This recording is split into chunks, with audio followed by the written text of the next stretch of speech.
السلام عليكم ورحمة الله وبركاته. ازيكم حبايب قلبي؟ النهاردة ان شاء الله جايبه لكم طريقة تحفة لعمل المكرونة، بجد طريقة حلوة جدا.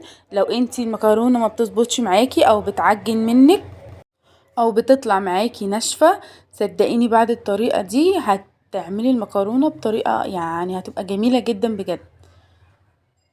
يلا يا حبايب قلبي نشوف هنعمل ايه. الاول خالص هنحط شوية زيت ومعلقة سمنة بلدي. طبعا انا ما بستغناش عن السمنة البلدي في الاكل كله لانها بجد بتفرق جدا في طعم الاكل وريحته كمان.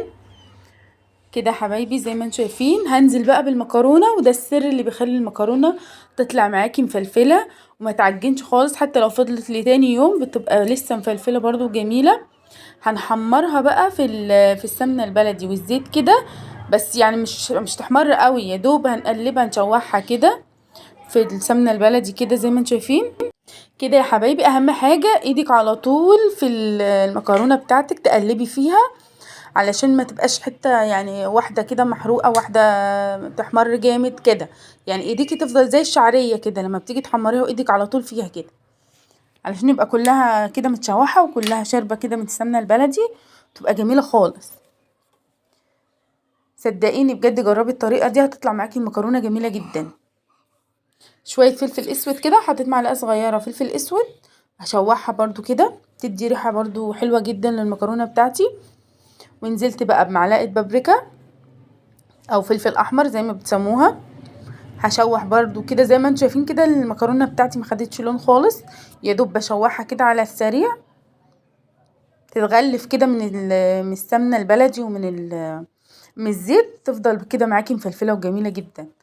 وكده يا حبيب قلبي حطيت مكعب مرقة، ده اختياري بس بيدي طعم حلو جدا للمكرونة بتاعتي.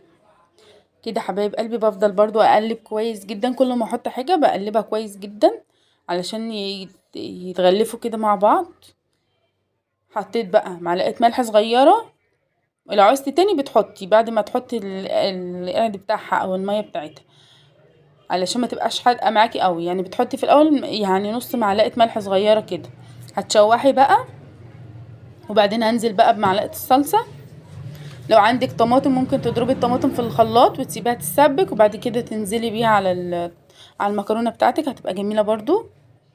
نزلت بمعلقة الصلصة كده، يعني ممكن تضربي طماطماية مع قرن فلفل مع فصين توم تضربيهم كويس في الخلاط مع بصلاية صغيرة وبعدين تسيبيهم يتسبكوا وبعدين تنزلي بيهم على المكرونة دي، برضو بتبقى ريحتها وطعمها تحفة. بس انا المرة دي حبيت اعملها بالصلصة كده، اسهل واسرع، حتى لو انت جايه من بره يعني في 10 دقايق بس هتعملي المكرونة. نزلت عليها بالمية السخنة كده زي ما انتم شايفين، ممكن كمان لو مش عايزة تحطي مية، لو عندك شوربة ممكن تحطيها على المكرونة بدل المية، بتبقى حلوة برضو جدا. كده حبايبي بصوا بدأت تشرب ميتها كده، وبجد بصوا زي ما انتم شايفين ولا في ولا واحدة لازقة في التانية، مفلفلة كده وجميلة. يعني لو ولادك كده جعانين او جاعوا بالليل عايزين حاجة يتعشوا بيها، تقومي في 10 دقايق بس او اقل كمان 5 دقايق بس هتعملي حلة مكرونة تحفة جميلة جدا. بصوا زي ما انتم شايفين كده هي كده استوت. طبعا ما بدأت تشرب ميتها هديت النار خالص عليها وسبتها تستوي براحتها. بصوا مفرقة كده مفرغة عن بعضها وجميلة، بسم الله ما شاء الله. زي ما انتم شايفين كده، شايفين المكرونة مفلفلة وجميلة وشكلها حلو جدا وبجد طعمها تحفة، ولو قعدت معاكي لتاني يوم بتفضل برضو مفلفلة وجميلة خالص. ان شاء الله تجربوها وتعجبكم، ويا ريت اللي يجربها وتعجبه يكتب لي في التعليقات طلعت معاه عامله ازاي. وما تنسوش تصلوا على سيدنا محمد، واستودعكم الله والسلام عليكم ورحمة الله.